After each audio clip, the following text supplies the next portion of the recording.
And what we learn next is a solution of solid in liquid. That means we are taking up something related to liquid solutions.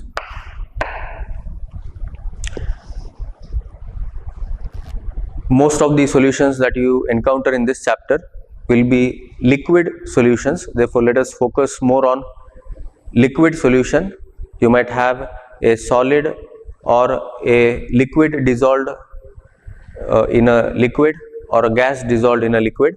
Let us consider a solution of a solid in a liquid, and since the properties of even liquid in liquids are similar, we'll consider both of these together, a solution of a solid in a liquid or a liquid in a liquid. Let us understand the concept behind formation of a solution.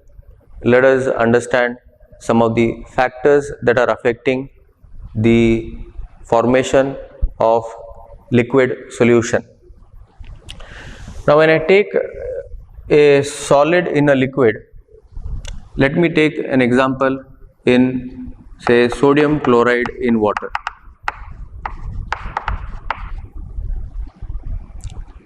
I observe that sodium chloride is readily soluble in water. But if I have an organic solute like naphthalene in water, the solubility is quite less, so it does not dissolve in water. But if I take this naphthalene in benzene, this is soluble in benzene. But if I take sodium chloride in benzene, it might not be that soluble. Therefore, what governs the solubility? Nature of the solute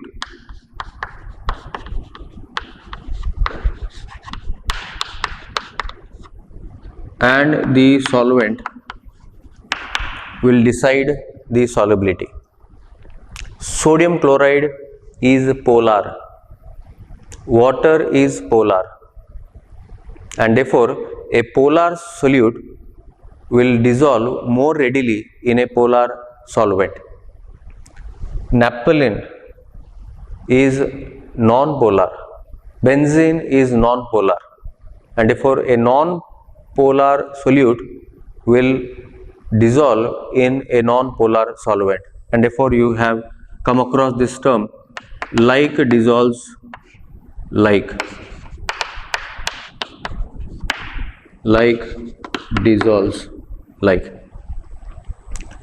Hence, one of the factors affecting dissolution of a solid or a liquid in a liquid will be nature of the solute and the solvent, whether the solute is polar or non-polar.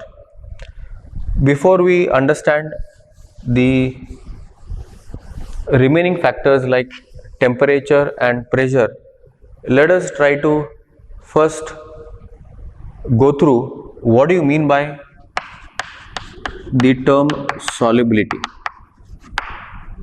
and some of the terms associated with this particular section. What do you mean by the term solubility? Now, what is the maximum amount of the solute that can be dissolved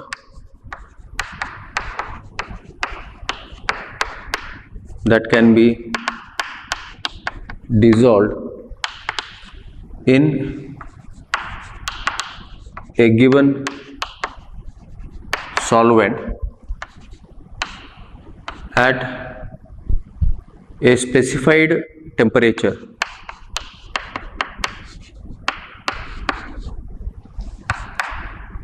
will be defined as the solubility of the solute in the solvent. in a given solvent, say for example 100 milliliter or 1 liter, temperature is constant. So at a constant temperature and a definite amount of the solvent, what will be the maximum amount of the solute that will be dissolved in the solvent? That is referred to as the solubility of the solute in the solution. Now there are several aspects to this. Now when I dissolve, what happens and what will be the considerations? I'm mixing solute and solvent, and then I will get a solution. When I dissolve some amount of solute in a solvent,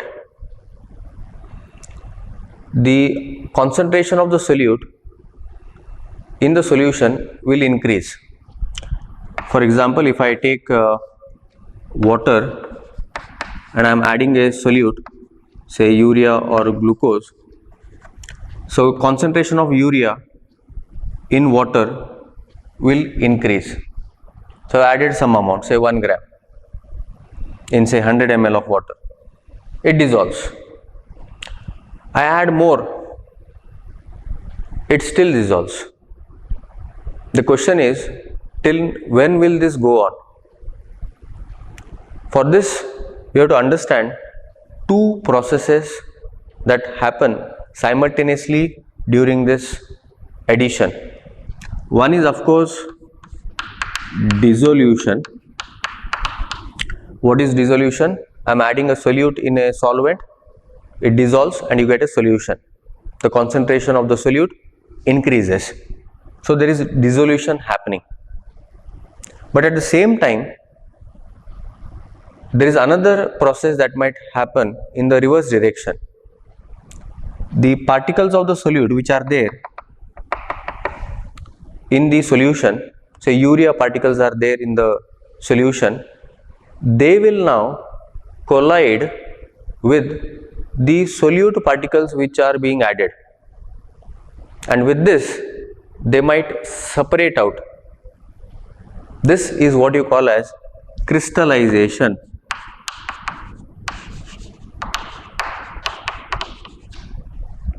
So you have solute particles in the solution hitting the undissolved solute particles and separating out.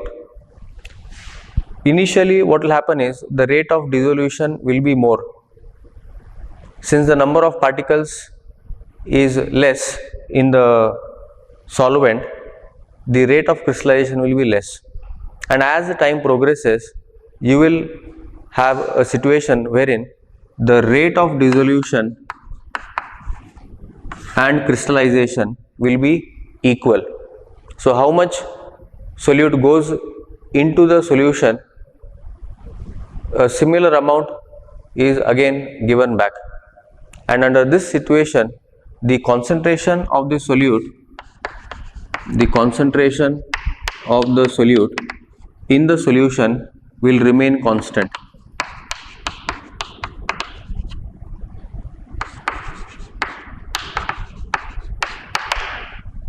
What does it mean? Maximum solubility of the solute in the solution has been reached, and there is now an equilibrium between the solute dissolved in the solution with the undissolved solute. So this is undissolved, solute in this is dissolved, and there is now an equilibrium between these two.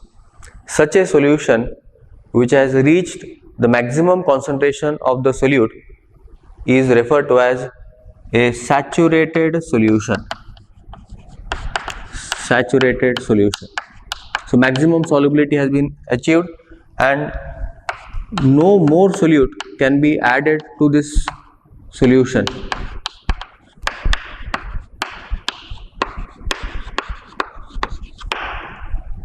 But then if you have a solution into which more solute can be added, then such a solution is referred to as an unsaturated solution.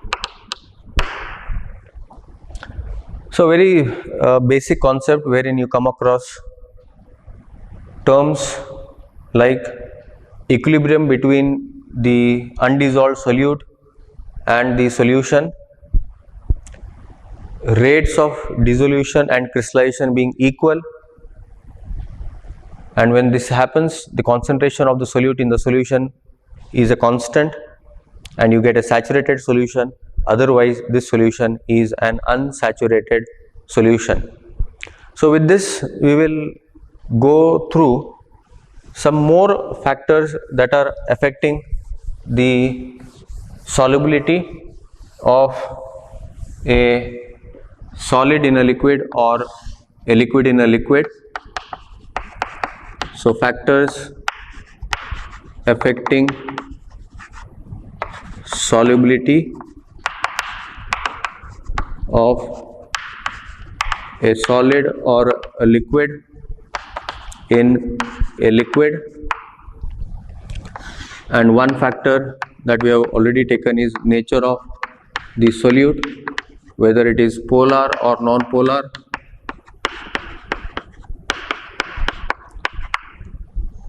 The remaining two factors will be temperature and pressure.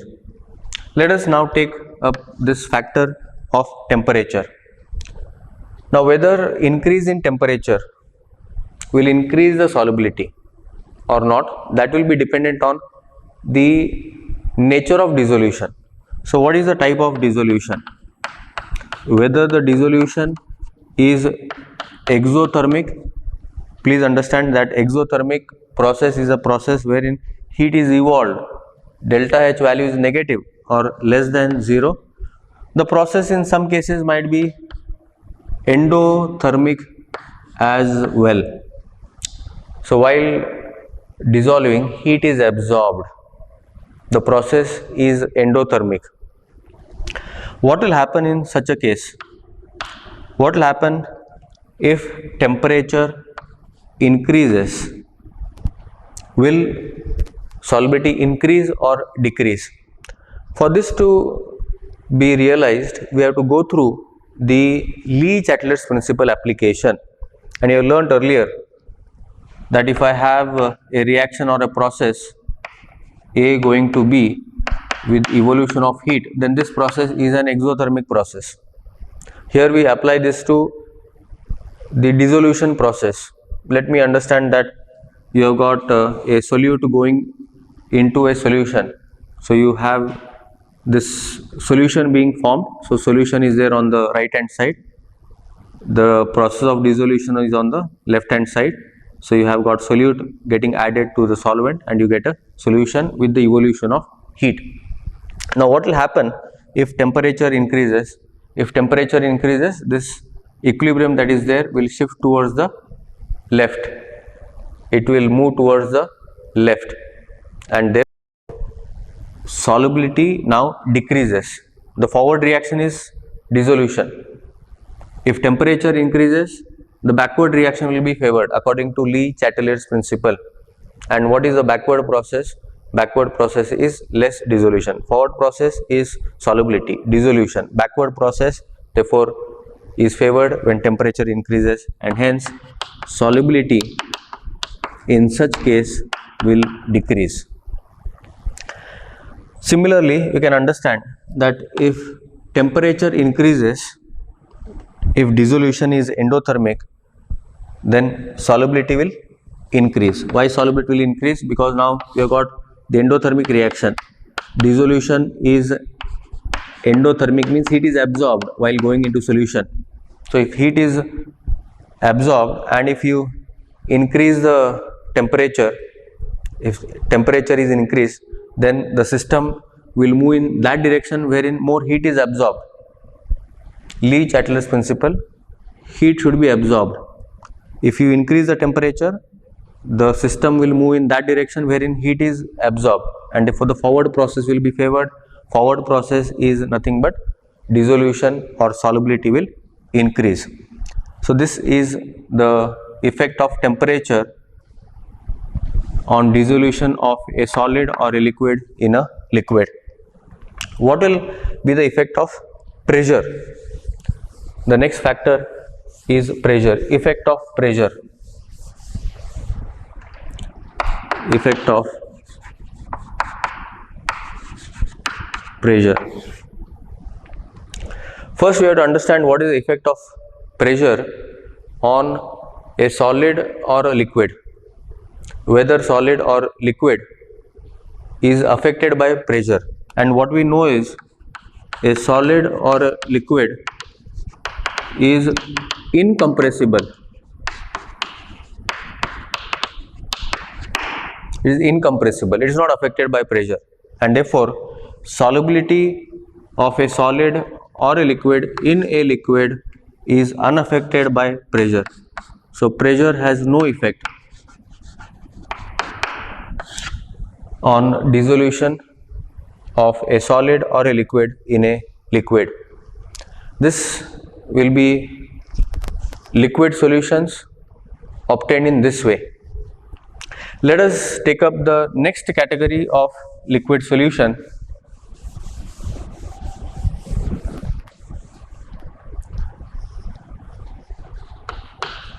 Solubility of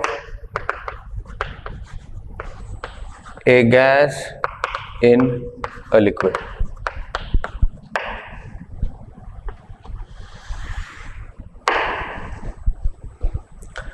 Just like you have taken the previous section, dissolution of a solid or a liquid in a liquid, we will go through solubility of a gas in a liquid in a more or less similar way. First, we understand the nature of the solute, nature of the gas. If it is a gas like oxygen, then in water the solubility is less soluble. Whereas if I take a gas like HCl, in water it is more soluble.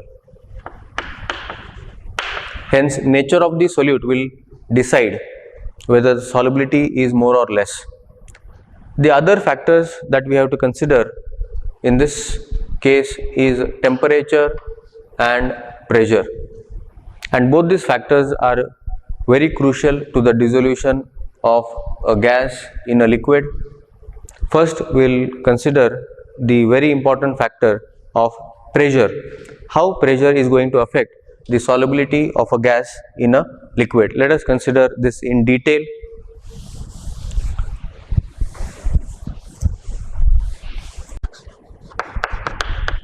Pressure on solubility of gas in a liquid.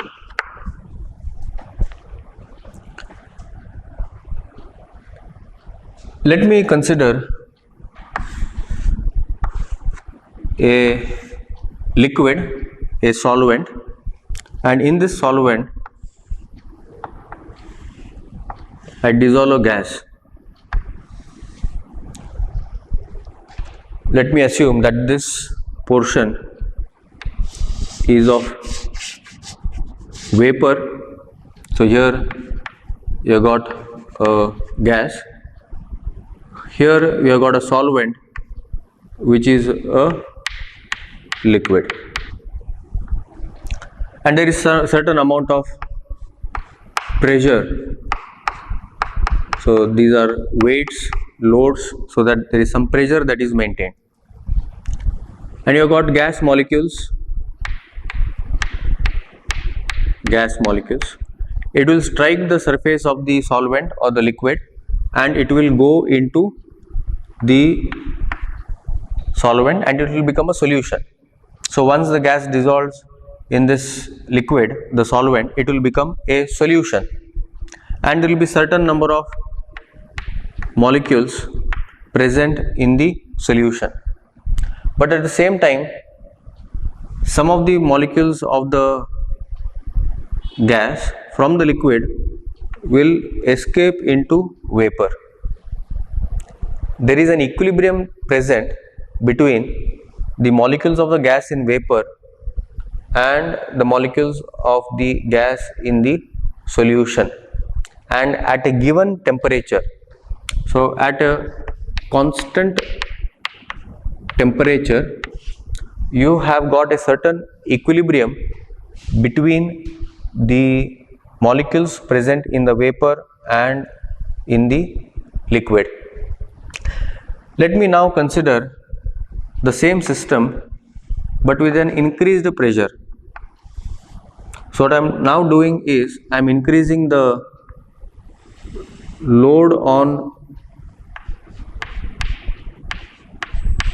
this vapor, so more pressure is exerted.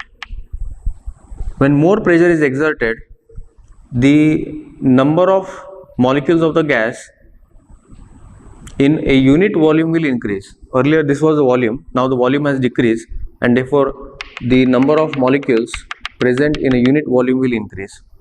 This will result in more number of molecules striking the surface of the liquid, and more molecules will go into the solution. More number of molecules will go into the solution, and this process will continue till a new equilibrium is reached. Hence, what you have understood is,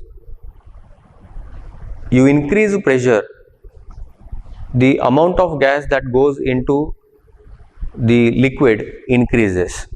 Hence, we have got a direct relation: solubility of the gas increases with increase in pressure. Increase in pressure. This has been more systematically stated in the form of a law. This is a very important law that is associated with this, how solubility of the gas increases with increase in pressure. This can be stated in the form of a very important law which we call as the Henry's law.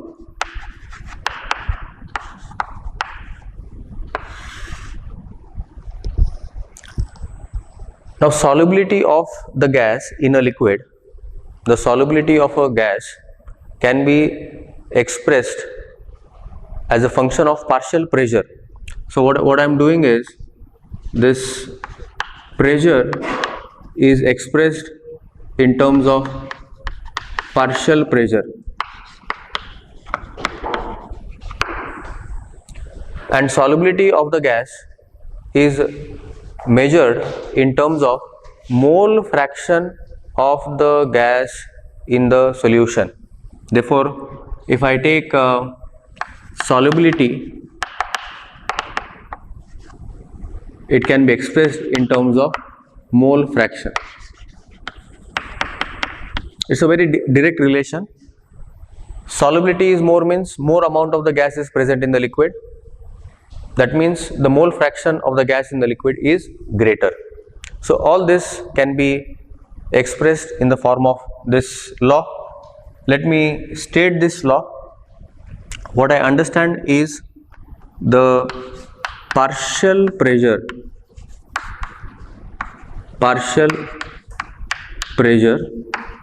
of the gas in vapor phase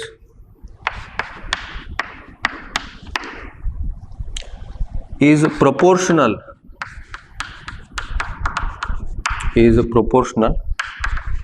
to the mole fraction of the gas in solution. This will be the statement of Henry's law. How will I express this mathematically? If I have partial pressure of the gas, this can be considered as proportional or directly proportional to the mole fraction of the gas in the solution. Let me remove the proportionality sign. I will have partial pressure is expressed in terms of a constant K subscript H into the mole fraction.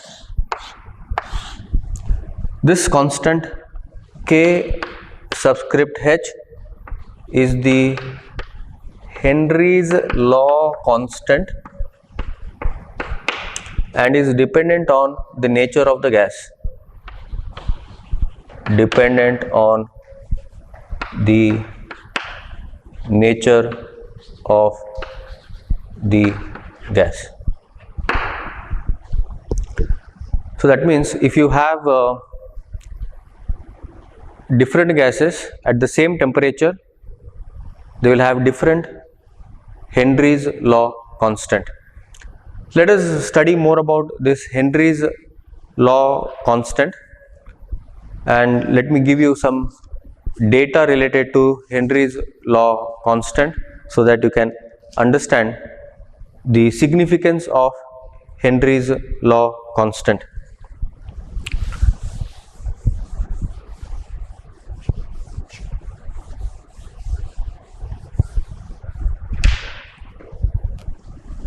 Let me take some of the gases and at a given temperature in terms of Kelvin, I have experimentally determined data of Henry's law constant in terms of kilobar pressure.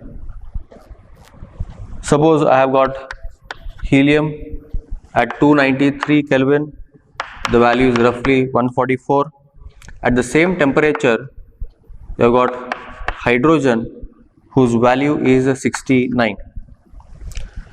You observe the values for nitrogen at two different temperatures. You will find for 293 and at a 10 degree higher temperature, the values are 76 approximately and 88. Let me give you for oxygen as well. At two different temperatures, 293 and 303, you got values of 34 and 46. I want you to analyze this data very carefully. How is Henry's law constant varying at two different temperatures for the same gas?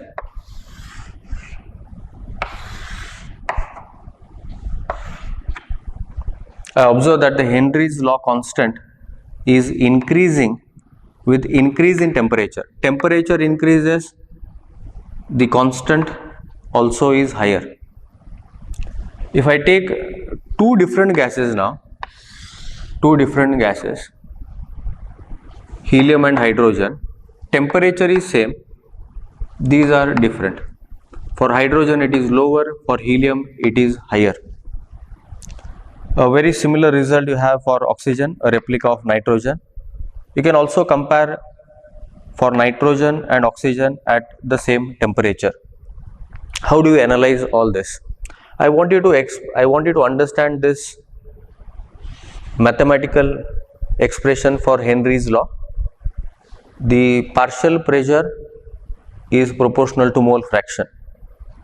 So the product of these two at a given temperature should be a constant. So this partial pressure, this is a constant. This is constant at a given temperature. It is given as a product of these two. That means if Henry's law constant decreases, if this lowers, then the mole fraction should increase so that this is a constant. So let me state this. If you have a lower Henry's law constant value, then the mole fraction, and we have solubility as a parameter for mole fraction, solubility increases. So mole fraction increases means solubility increases. So let's now analyze this.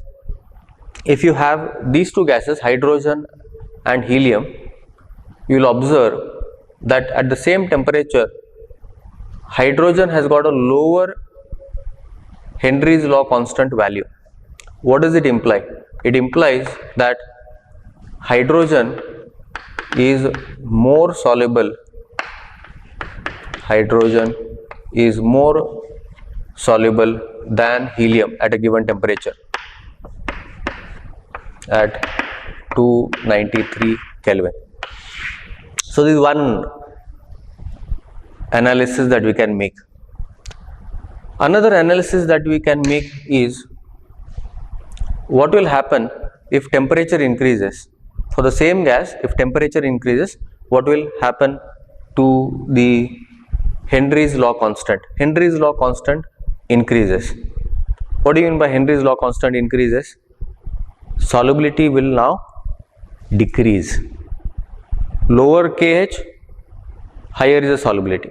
Higher KH, lower will be the solubility. So if KH increases with increase in temperature, this implies for a given gas,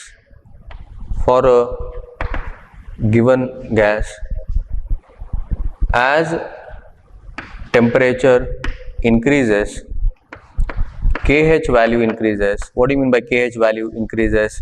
Solubility decreases. Solubility decreases. And therefore this will actually be a part of the next factor affecting solubility, the temperature factor. Temperature increases, solubility decreases. We'll take up this and state this separately, but I'm trying to make you realize the significance of KH value. The same result you will observe even here. Increase in temperature for oxygen, you will have KH value increasing, solubility decreases. You analyze the solubility of nitrogen and oxygen at the same temperature, 293 Kelvin for nitrogen, 293 Kelvin for oxygen. I'll observe that nitrogen has got a higher Henry's constant value. Higher constant value means solubility is lower. So what do you mean by this? Nitrogen solubility is lower than that of oxygen in water. Very important objective type of questions that are asked on Henry's law constant. The significance of Henry's law constant has to be understood quite well. What are the applications of Henry's law? How do we realize the applications? In what way Henry's law is a part and parcel of our day-to-day life? Let's list some of the applications of Henry's law.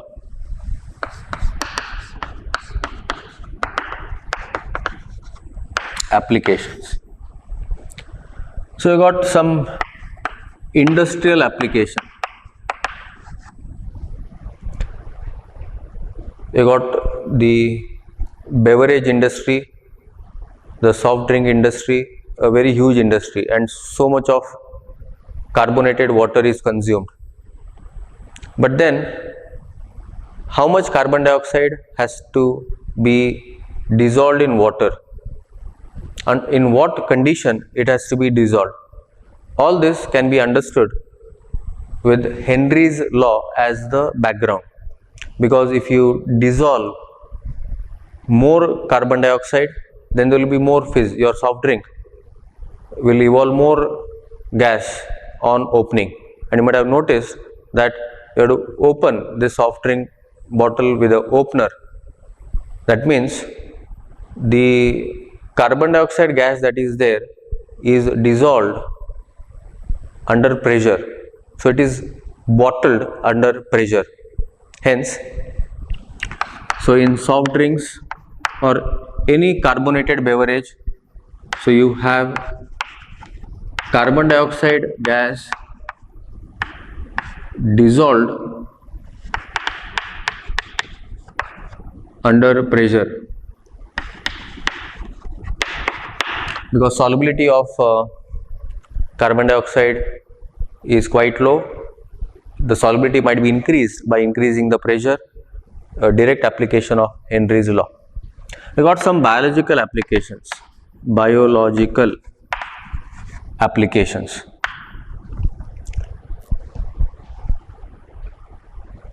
One of the basic life process will be breathing. And what happens in breathing? You have got ultimately oxygen which is in blood, and carbon dioxide is evolved from the blood. So you have dissolution of oxygen in blood, formation of a solution which happens under a particular pressure in our lungs. But then how will this process be affected in deep sea diving? So you have got scuba diving. So you got self-contained underwater breathing apparatus, a very popular sport, scuba diving. What happens when a person goes underwater with all these equipments? He will experience a lot of pressure, and underwater there is a lot of pressure. That means more gases will be dissolved in blood.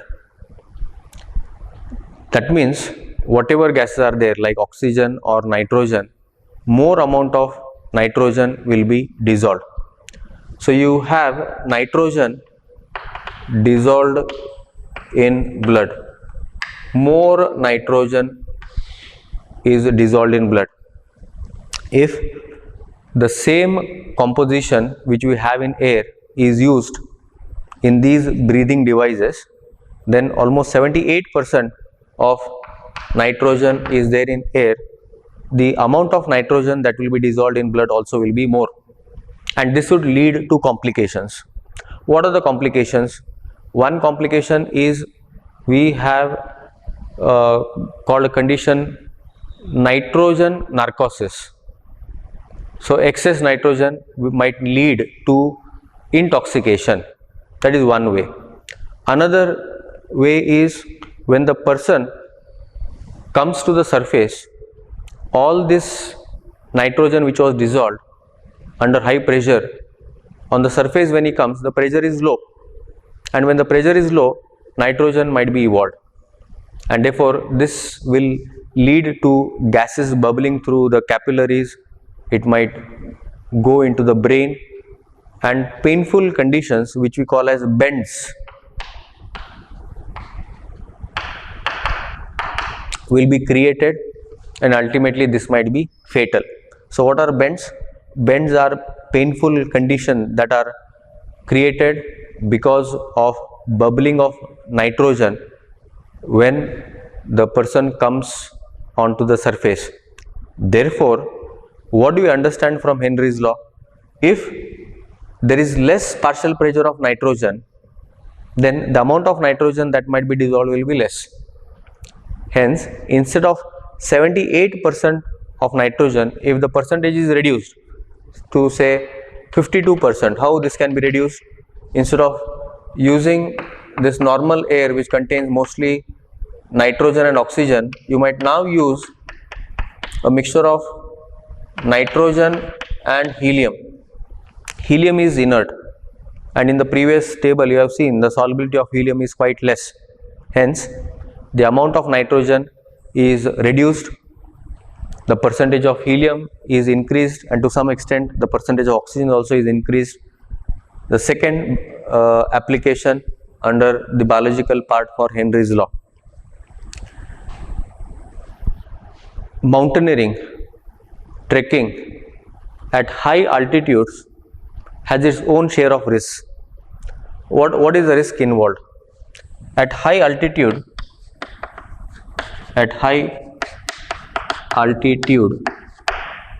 the partial pressure of oxygen is low. The pressure at higher altitudes, the partial pressure of oxygen is less. What will happen now? Apply Henry's law. The amount of oxygen that goes into blood and ultimately into various organs and cells will be less, and because of this the person will not be able to think clearly. He'll not be able to execute the right decisions. He'll experience weakness, and this condition is what you call as anoxia. Anoxia, and therefore the person who is trekking will carry devices, oxygen tanks will be carried, so that this condition will be not occurring at higher altitudes. So this is a brief review of applications of Henry's law, one of the industrial application and a couple of biological applications. You got the condition of bends occurring because of the normal percentage of nitrogen in devices, and you have got at higher altitudes condition anoxia, and all these we have got solutions based on Henry's law. Cut material.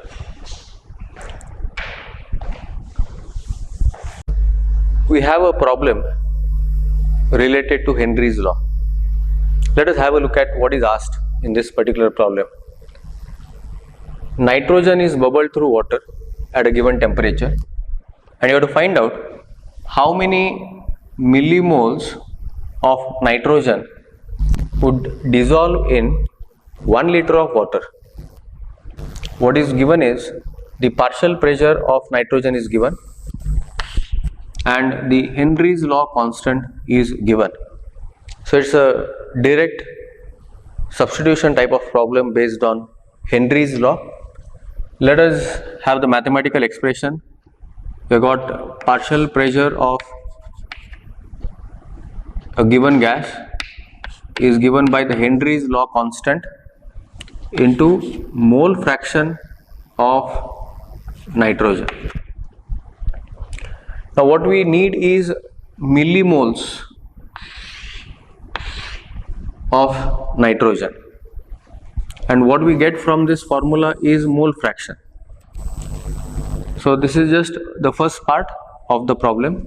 Let us first get mole fraction of dinitrogen, and then move on to the next section, which is getting the number of moles of nitrogen and then getting millimoles of nitrogen.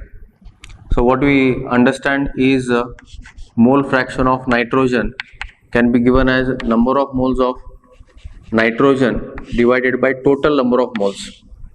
So in this solution you have got nitrogen dissolved in water, so number of moles of nitrogen plus number of moles of water will give me total number of moles. You need this, and once you get number of moles of nitrogen, you have to convert moles into millimoles. So this is a rough roadmap for getting a solution for this problem. You want number of millimoles of nitrogen, which you can get from number of moles of nitrogen. Number of moles of nitrogen you can get from mole fraction of dinitrogen, and mole fraction of dinitrogen can be obtained from this particular Henry's law. Therefore, let us first take up this equation and get mole fraction of dinitrogen. How to get mole fraction of dinitrogen? You got partial pressure of dinitrogen over Henry's law constant, and both these values are given. Partial pressure of dinitrogen is 0.987 bar, 0.987 bar, and you have got Henry's law constant, which is 76.48 kilobar. So this is in terms of bar, and this is expressed in terms of kilobar. So let us convert kilobar into bar by multiplying by 1000. So what I have done is I have converted kilobar into bar by multiplying this by 1000 kilobar, and the value that I get for this will be 1.29 into 10 to the power of minus 5. This is the mole fraction of dinitrogen. To get number of moles of nitrogen, I have to get number of moles of water. Number of moles of water is known. 1 liter of water is given. 1 liter of water is equivalent to 1000 centimeter cube of water, and density of water is close to 1 gram per milliliter under ordinary temperatures, almost close, and therefore this can be considered equivalent to 1000 grams. So what I understand is 1 liter of water is equivalent to 1000 gram of water. How do you get the number of moles of water? Number of moles of water is given by mass by molar mass. Mass by molar mass.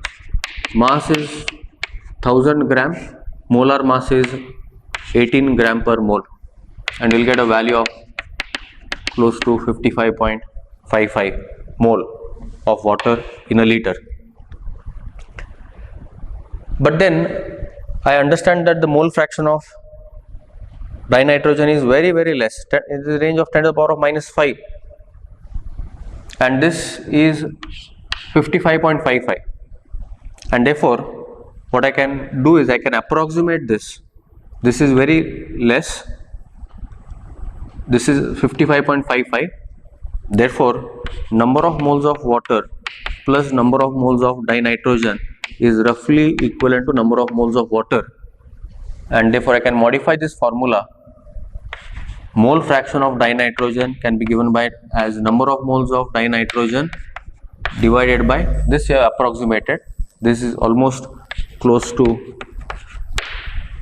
number of moles of water. So this will imply number of moles of dinitrogen is equivalent to mole fraction of dinitrogen into number of moles of water. I have got both the values, 1.29 into 10 to the power of minus 5 into 55.55, and you'll get a value of 7.16 into 10 to the power of minus 4, 10 to the power of minus 4 moles. But then what is asked is millimoles. So how do we convert mole into millimoles?